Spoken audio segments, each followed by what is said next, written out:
Hello guys, welcome back to our YouTube channel Bong reaction. আমি চলেছি নাটকের clip react করার জন্য। আমার সঙ্গে রয়েছে রিয়া আর রাজীব, আর আমরা বসেছি হার কিপ্টে নাটক নিয়ে। আর এটা হচ্ছে 102 নম্বর পর্ব, না সরি 101 নম্বর পর্ব। 101 একদম। দেখতে দেখতে আমাদের তৈরি করা পার্টের 100টা পার্ট হয়ে গেছে। মানে কেন ইমাজিন, আমরা কোন নাটক আমরা 100 খানা পার্ট দেখলাম, মানে 100 খানা ক্লিপ আমাদের বানানোই হোক না কেন, যাই হোক তাও তো অনেকটা বড় বড়ই দেখেছি। 12, 13, 15 মিনিট 20 মিনিট করে আমরা ভিডিও দেখি। তো সেই হিসেবে 100টা পার্ট, মানে এত লং ভিডিও আমরা কোনোদিন রিঅ্যাক্ট করিনি। তো ফার্স্ট টাইম, তো খুব ভালো লাগছে আসলে। একদম। তো যাই হোক, চলো মজাদার সিন চলছিল হারকিপ্টেতে। যেটা হচ্ছে কি চলছিল না, ওই আব্বার নাকি শরীর খারাপ হয়েছে। হ্যাঁ, এই অবধি লাস্ট দেখেছি। তো যাই হোক, চলো দেখা যাক এরপরে কিভাবে কন্টিনিউ হয় নাটকটা। তো সেটাই দেখার বিষয়। চলো। তোর ভালোর জন্য পর্ব 81। আচ্ছা, আমাদের ক্লিপ 101 আর হচ্ছে পর্ব 81। আপনি আমার কি ভালো কথা কবেন সেটা আমি আগের থেকে জানি। আমার ভবিষ্যতের কথা কবেন, তাই তো? কবেন এ বহর তুই এখন বিয়ে কর, আর আমি সাথে সাথে করে অন্য বাড়ি একটা মেয়ে মানুষ ঘরে তুলে নিয়ে আসি, তারপর তার ভাত দেই, কাপড় দেই। আমাকে কি খেপা করতে কামড়াইছে?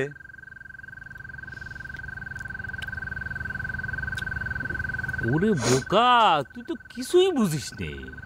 শোন, আমার কথা মন দিয়ে শোন। তোর দুই ভাই তো বিয়ে করিল, কয়েকদিন পরে তাকে সাল পালবি। এই বুদ্ধিটা দিচ্ছিল না। তোর দুই ভাইয়ের যে সম্পত্তি আছে তার ওয়ারিশ হবি কিন্তু ওই সাল পালরা। কিন্তু তোর কি হবি? তুই যদি বিয়ে না করিস, তোর যদি ছাওয়াল পাল না হয়, ওই নহর আর ফজরের ছাওয়াল পাল তোর সম্পত্তির ওয়ারিশ হবি। তোর ভবিষ্যৎ কি? করে দিয়েছে। তালি পরে ওরা এই ষড়যন্ত্র করে বিয়ে করেছে। আমার আব্বার আর তাহলে কতখানি ক্ষতি হয়েছে। সর্বনাশ তো তাহলে আমারই হয়ে গেছে। দুলে ভাই ঠিক বুদ্ধি ঢুকিয়ে দিয়েছে। শোনে, তোর বুবুর পছন্দ করা পাত্রীরে বিয়ে করে ফেলা, সব সমস্যার সমাধান হয়ে যাবে। কি করবে? যাবি নাকি? এখন তো চুপ হয়ে রয়েছে, এখন তো কোনো উত্তর দিচ্ছে না। নে আরেকটা চকলেট।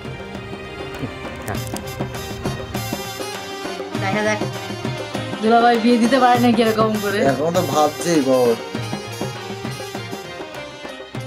ভাবনায় পড়ে গেছে। আল্লাহ রে, পেটের ব্যথা, এই পেটের ব্যথা গেলাম রে। ও পেটে কি একটু তেল মালিশ করে দেবো? কথায় কথায় খালি তেলের হাতে ছুটে আসো কিসের জন্য? তেলের শ্রাদ্ধ করার জন্য হাত খালি বিড় বিড় করে, তাই না? উড়ে তাহলে কি আশু ডাক্তার ডেকে আনবো? খালি বাবুগিরি চিনতে, তাই না? নিজের শরীর তাই না? আমার পয়সা কি করে শ্রাদ্ধ করা যায়, খালি সেই চিনতে। আরে আমার একটা পয়সা কিভাবে নষ্ট করা যায়, খালি সেই চিনতে। তাহলে পেটের ব্যথায় কাঁপো। কি যে কও না, পেটের ব্যথায় ছটফট করতেছ, অথচ চিকিৎসা করবার দিবে না। এই তুমি আমার চোখের সামনে থেকে সরে যাও। এইটাই আমার সবচাইতে বড় চিকিৎসা। তোমাক দেখলি আমার পেটের কামড় বাইরে যাচ্ছে রে। হয়, আমি তো তোমার সবচেয়ে বড় শত্রু। এতদিনে কথাটা বুঝলে? আব্বা, আব্বা, পেটের ব্যথা নাকি আপনার যায় যায় অবস্থা? যে ভয়ে আমি আপনার কথাটা কইছিলাম সেটাই তো সত্যি হয়ে গেল। আপনাকে আমি এত করে কইলাম যে এই বাড়ির কোনো মানুষের দেওয়া কোনো কিছু খাবেন না। আপনি লোভ সামলাতে পারলেন না, আপনার মুরগি করছেন, পেট ভরে ভাত খাইলেন। এখন টেলাটা বোঝেন। আরেক ডাক্তার এসে বলল খুব পণ্ডিত হয়ে গেছো, তাই না? বাড়ির মানুষের হাতে খালি কি হয়, মুরগি গোস্ত দিয়ে তো খাওয়ানো হয়েছে নাকি? সেটা তো উপরে উপরে মুরগির গোস্ত তো দেখাই গেছে, কিন্তু তার সাথে কি মিশে দিছিলে তা না হলে পরে আমার আব্বার অবস্থা এরকম যায় যায় অবিকে। তুমি সত্যি করে কও আম্মা, আব্বার খাওয়ার সাথে তুমি কি মিশে দিছিলে? একটা থাপ্পড় দিয়ে তোকে শিক্ষা দিয়ে দেবো, জানিস? আগের দিনে একটা খেয়ে হয়। যা আমার চোখের সামনে থেকে বাইরে যা। ও উচিত কথা কলি পরে মিজাজ গরম হয়ে যায়, তাই না? এটা নাকি উচিত কথা। কি মনে করিছো? আমাকে সরা দিবের পারলি পরে আমার আব্বাক মারি ভালাতে তোমাকে সুবিধা হয়, তাই না? অত সস্তা না। আব্বা আব্বা পেটের কোনে ব্যথা, কোনে তল পেটে। আরে কি কষ্ট পাচ্ছে আমার আব্বা। বাবা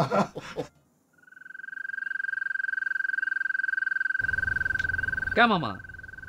আরে ঘটনা কি, আমি তো কিছু বুঝবারই পারতেছি না। হঠাৎ করে কার উপর মাইন্ড করে তুমি ব্যাগপত্র গোছানো শুরু করে দিলে? চলে মাইন্ড করার কি আছে? সারা জীবনের জন্য তো আর তোদের দেশে আসিনি। আরে বাবা, সে কথা তো আমি করছি না, কিন্তু যাই বিয়ে তার তো একটা প্রস্তুতি আছে। এই তো প্রস্তুতি নিচ্ছি। পূর্ব প্রস্তুতি নিয়ে তো তোদের বাড়িতে আসিনি, আর যাওয়ার সময়ও প্রস্তুতির কোনো দরকার নেই। তুই জানলি ব্যাস। ঠিক আছে। কে বলে মামা? তুমি মাথা নিচু করে থাকলে কে? ঘটনা কি, কি হয়েছে? আমি আর কি বলবো বল, অযথাই সিনকেট করছে। হ্যাঁ, আমি তো সব কিছু বেশি করি, এ নিয়ে আমি আর একটা কথাও বলবো না। হ্যাঁ ভাই আর দাদার মধ্যে ঝামেলা হয়ে গেছে।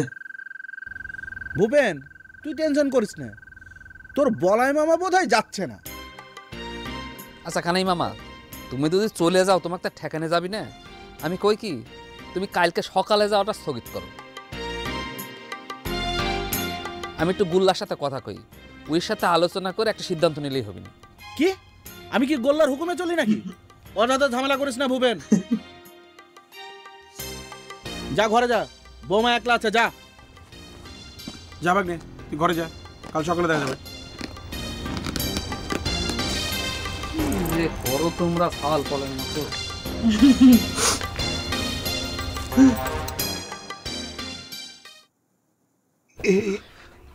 আমার মনে হয় কি তোমার বদহজম হয়েছে, একটু লবণ পানি খেলে উপকার হতো। নকশার কথা করছ? আমার বদহজম হবে কিসের জন্য? আরে আমি কি জীবনে আজ পয়লা মুরগির গোশত খাইছি? আব্বা আব্বা আব্বা, আপনার মনে হয় সত্যি সত্যি বদহজম হয়েছে। মানুষ তো বিষ হজম করতে পারে না, আমি নিশ্চিত করে কবের বাড়ি মুরগির গোশতের সাথে আপনার কিছু মিশিয়ে খাওয়াইনি হয়েছে আব্বা। খাওয়াইলে আর কি করব রে বহর? যদি সেরম কিছু হয়ে থাকে তাহলে মনে করব কপালের লিখন ছিল রে। আব্বা আব্বা, কপালের দোয়াইতে বসে থাকলে পরে তো চলবি না আব্বা। আমি আপনাকে যা কই, আপনি আমার কথা শোনেন, আমার কথা মতো একটু কামটা করেন। আপনি হা করিয়ে মুখের ভিতরে আঙুল ঢুকে দেন, আঙুল ঢুকে দিয়ে বমি করেন। বমি করলি পরে মুখের ভিতর যদি পেটের ভিতর কোনো বিষাক্ত কিছু যায় থাকে সেটা বাইরে হয়ে যাবে নি। খুব একখান বুদ্ধি দিচ্ছু, তাই না রে বহর? আমি বমি করে বিষ বাইর করবে যায়, মুরগির গোশতগুলো সব বমি করে বাইর করে দি, তাই না?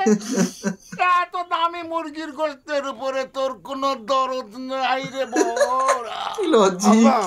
আপনি তো আসলে মুরগির গোশত লোভেই পড়েছেন, সাথে সাথে নিশ্চয় 4-5টা গুল্লাও খাইছিলেন। কি কব বাবা, আপনার পক্ষে ফাইট করবে যায় আমি বাড়ির আশেপাশেই থাকলাম না। মুরগির গোশত খাওয়া তো দূরের কথা, রাধার সময় যে ঘিরান্না বাইর হয় সেটা যাতে আমার না ঢোকে, সেই জন্য বাড়ির ত্রিসীমানে আমি থাকলাম না। আর আপনি ঠিকই লোভে পড়ে পেট ভরে মুরগির গোশতে ভাত খাইলেন।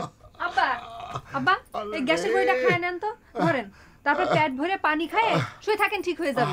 অসম্ভব, তুগারে হাতে কোনো কিছু আমার আব্বা খাবি না। এই যে এটা সত্যি বল, সাত মিনিট নাই, তাই না? আর ওষুধ দিয়ে কি আমার আব্বা বাইরে ভালা দেওয়ার জন্য তোকে বুদ্ধি বুদ্ধি না মনে করিস? যা ছেড়ে যা, যা। খুব বুঝদার হয়ে গেছো, তাই না বহর? বাপ কি তোমার একলার, তুমি একলা দখল করে রাখবে? আমি তোমার বড় ভাইয়ের বউ, কথাবার্তা সেই মতো কইবে, এখন থেকে মনে থাকে যেন। দেখিছেন আব্বা, দেখিছেন আব্বা আমার গরম মেজাজ দেখাচ্ছে। বৌমা তো ঠিক কথাই কইছে, তুই এনতে যা তো, রুগীটাকে একটু সুস্থির হবার দে। আম্মা, আপনি একটু পানি নিয়ে আসেন তো। আল্লাহ রে, বিরাট পেটে ব্যথা উঠেছে। আব্বা এই বিষ খান না আব্বা। আব্বা ধরেন। আপনি পেট ভরে বিষ খান। একবার আক্রমণ করে ওরা ফেল করেছে, এবার আপনি আবার সেই সুযোগ দিলেন। আপনি মরেন, কারো তো কোনো দুঃখ নাই, আমি একবার হাঁকা করে কাঁদবো।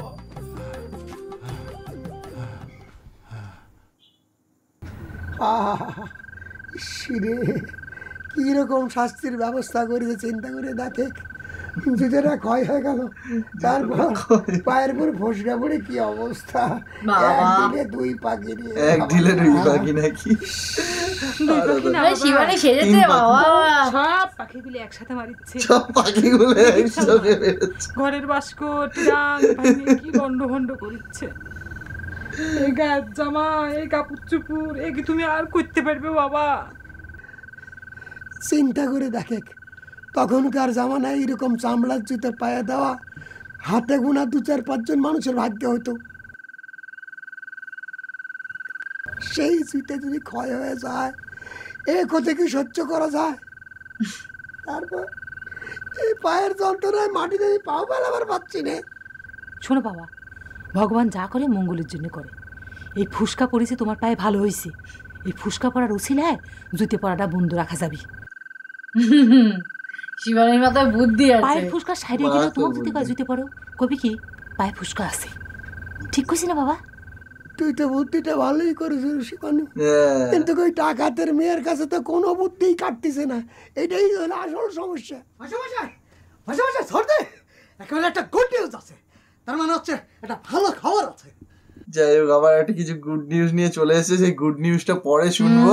আই থিঙ্ক এই গুড নিউজটা হয়তো হচ্ছে ওই বলাই মামা না কানাই মামা, যে কোনো ওই একটা মামা চলে যাচ্ছে, ওই গুড নিউজটাই মনে হয়। অসুর, একটা অসুর না কি যেন বলে, অসুর যাচ্ছে, তো সেটাই হয়তো গুড নিউজ হবে। আই থিঙ্ক আমার মনে হচ্ছে সেটা হয়তো পরের ক্লিপ দেখলে বুঝতে পারবো। আর ওইদিকে তো মানে নজর আলী কাকা তো পেটে ব্যথাই হচ্ছে, একাকার অবস্থা, পেটে ব্যথাই দেখাচ্ছে 2 দিন ধরে। তো দেখা যাক পেটে ব্যথাটা ছাড়ে কিনা। আর বহরের কাণ্ড দেখলে, তো যাই বহরের কাণ্ড দেখলে তো মাথায় হাত, মানে বহর তো এখনো পর্যন্ত সোজা হচ্ছে না, সবাই সোজা হয়ে যাচ্ছে বাট বহর সোজা হচ্ছে না। তো যাই হোক, মজাদার লাগছে হারকিপটা দেখতে। তোমাদের কেমন লাগছে কমেন্ট করতে ভুলো না। দেখা হচ্ছে নেক্সট ভিডিওতে, ততক্ষণের জন্য টাটা।